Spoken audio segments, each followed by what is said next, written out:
Continuing on with the larger lecture on labor and the underclass, I want to focus in this segment, quite briefly actually, on urban life and sort of the urban environment for the poor, for those who are less well off.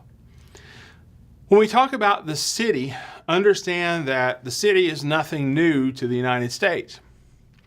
If we think about the American Revolution, remember that it's along the coast of the United States that the major cities are already in place. Places like New York and Philadelphia and Charleston. But you also see occurring really in the early 19th century and through the Civil War and into the late 19th century, you see a continual growth of the population and size of America's cities. Between 1880 and 1900, for instance, Chicago will more than triple its size, reaching, among other things, a population of approximately 1.5 million. New York, during that same period, will grow from 2 million to 3.5 million inhabitants. Now, that's considerable growth. But it's just two examples of the urban growth that was taking place across the United States. More than half of city dwellers in the U.S. lived in New York, Massachusetts, Pennsylvania, Illinois, and Ohio, which focused around the Great Lakes, where you see considerable development, places like Chicago, Minneapolis, etc. But it's also worth noting that in other parts of the country, not so many people lived in cities. In the United States South, for instance, less than 1 in 10 Southerners lived in cities between 1880 and 1900. You still have areas within the United States that we would probably consider rural. But if we think and focus on the city for just a moment, what does it mean for the city to experience this level of urban population growth, etc.? Well, if we think about the city in terms of the Gilded Age, I guess one of the great sort of symbols of the city would have to be the skyscraper. And for a long time, the idea has been that the skyscraper as a symbol was about space, about the efficient utilization of space, that when it became too cost prohibitive to spread out your company offices or your bank or whatever it may be, that the simple solution, once the technology was in place, steel, for instance, to build the structure, the internal structure of a skyscraper, well, the obvious solution was to go up, start building multi-floor buildings and build upward.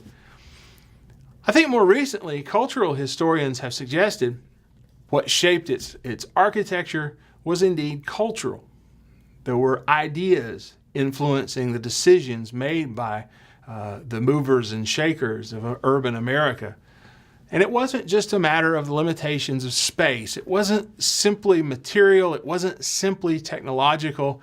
Rather, there were cultural determinants pushing, again, the movers and shakers, the elite, the wealthy, the investors, to want to make sure that their investment had the symbolic value of the skyscraper. Now, that's great for the wealthy. It's great for the individuals who are invested in the growth of that economy. But what about what we might call the working person, the working man? What about them? Well, they too are caught up in some of the spatial, and S-P-A-T-I-A-L, the spatial dynamics of the city. And that simply means how things are arranged and how those arrangements are shaped by and reflect the relationships of power, the ability to make decisions. In other words, who will determine if a skyscraper goes at this location? Who will determine if these buildings need to be torn down to make way for progress? Who will determine what's worth saving? That's what I mean by questions of power. Who has the power to make the decisions about the physical landscape of the city? With the massive population increases occurring, the shape of the city does indeed change. We began to see here in the late 19th century a phenomenon emerging, and just emerging really, that we'll see more of in the 20th century. It's something called sprawl. Now, sprawl may be a bit extreme at this point. I don't want to jump ahead. But consider for a moment that thanks to mass transit, thanks to the trolley car, suddenly people who have jobs in the what we now call the inner city or the commercial core of a city, sort of like, I guess, Manhattan, which is its own city, I understand, but or borough, but Manhattan in New York, that financial district being located centrally. As long as that was the case, and you didn't have mass transit, and you didn't have automobiles, you had to be close enough to work to get there. Actually, very early in the 19th century, in places like Boston, we're already beginning to see the birth of suburbs. And if you're familiar with suburbs, you understand that these are developments, residential and otherwise, that are on the outskirts of the city. They're suburban. They're not considered the city, and yet they are intimately connected with the presence of the city and all its opportunities nearby, as nearby anyway as technology will allow you to get without actually being in the city. So you can still commute to work, for instance. Well, the city in that sense is spreading out. It's spreading outward, and new portions of the city are being created. And even as they are being created out on the outskirts of the central commercial areas, older residential neighborhoods, which were once prominent and in proximity to the focus of power and business and wealth, those neighborhoods will be turned over to newcomers, turned over to those who may be less well off, so that you enter this sort of continuing cycle of expansion and filling in of areas within the city. So on the one hand, in the 19th century, and here we're talking about the late 19th century, we have a situation where those who can and who can access now the new technologies, things like I mentioned the subways, for instance, trolley cars, elevated railroads, those who can live outside the compressed core of the city, they do that. They began to move further out in a continual process. Meanwhile, the new numbers, population numbers coming in, will fill in the internal cores of the cities. And so you get suburbs, but you also begin to see emerging in these cities, not emerging, they've been there all along, but emerging perhaps with more definition, what we might call ghettos. Now by ghetto here, what I'm really talking about are areas that are ethnically linked. And I always tell students to think about for instance, the Warsaw Ghetto, where you have areas that are designated or set aside based upon ethnic origin, something that the Nazis had done in Poland as they were in the process actually of driving the Jews toward their ultimate fate. But here I'm talking more about the tendency of immigrants to settle in areas culturally close to what they knew. You see in many towns, I know having been in places like Baltimore and Boston and elsewhere, San Francisco, you may see, for instance, a portion of town which has traditionally been labeled a certain way.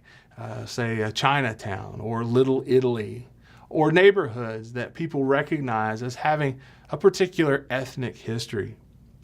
You also see neighborhoods, for instance, in Cincinnati, where you have rural immigrants, people or rural migrants, people who are coming in from the hinterland or from, say, the mountains of Appalachia looking for industrial work and living then usually in communities. And it makes sense because if you're in a new place, you want to have people perhaps nearby on whom you can depend. family often matters when people make the great leap, and it's a scary thing to leave what you know, even if your conditions are poor. Leave what you know and try something new. A very frightening prospect. So it makes sense you'd look for a place where people speak your language, where they can help you get started and make a start in a new place. They can provide advice. They can provide for needs that you may have, just till you can get your start. And it wasn't always the case, but we do see this happening in America's cities, its larger cities. And we also then see these migrants coming in from rural areas who are populating the city. They came for all sorts of different reasons. They came for economic activities, jobs, financial reasons, and many of them stayed. When we talk about migration, or immigration, I suppose I should say, immigration was probably the largest factor in urban population growth in the United States in the latter 19th century.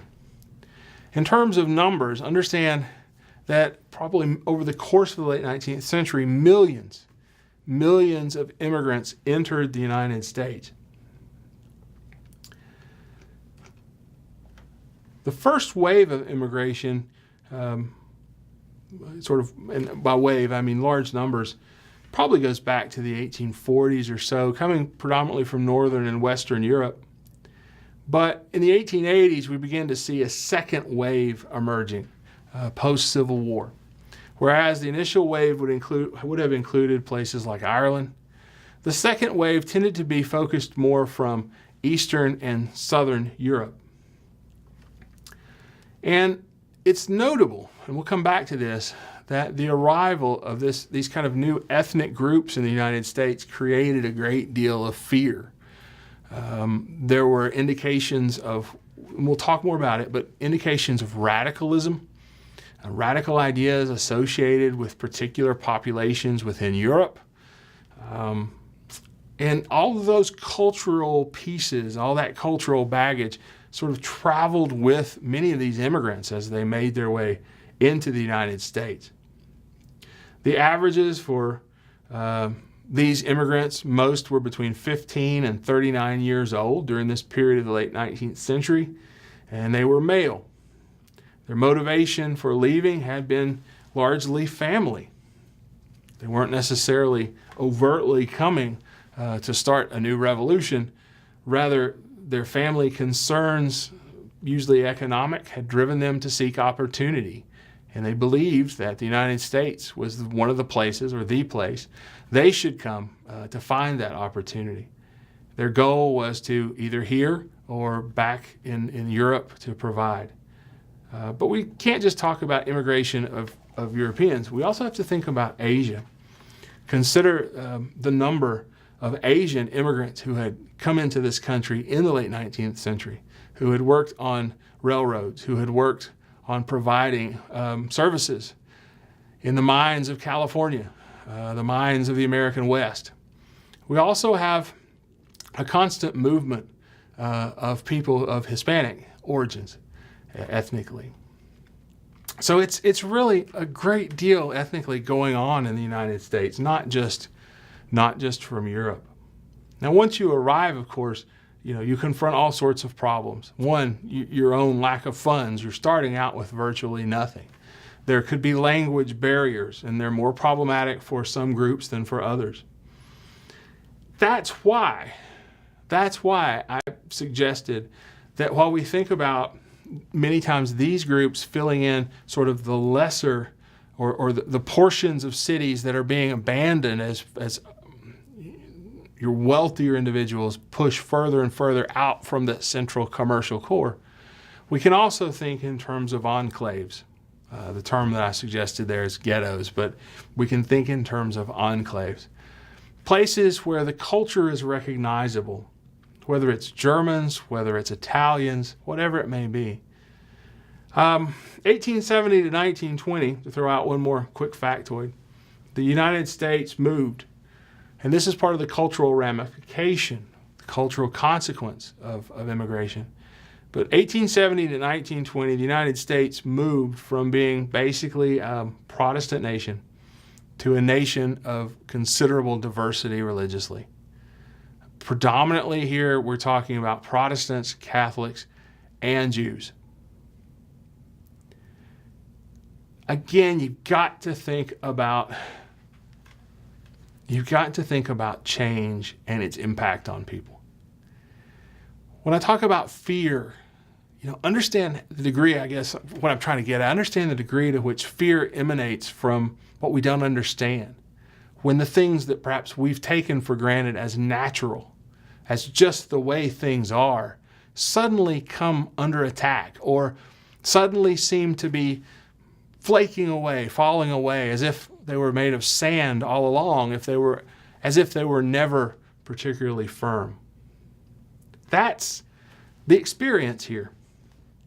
Not only do we have the social and cultural transformation that's being wrought by industry and manufacturing and the development of the American economy, but in places like America's cities, we have whole populations changing places. We have whole populations from areas sort of new to the U.S. who are now moving in, filling the voids that are left behind.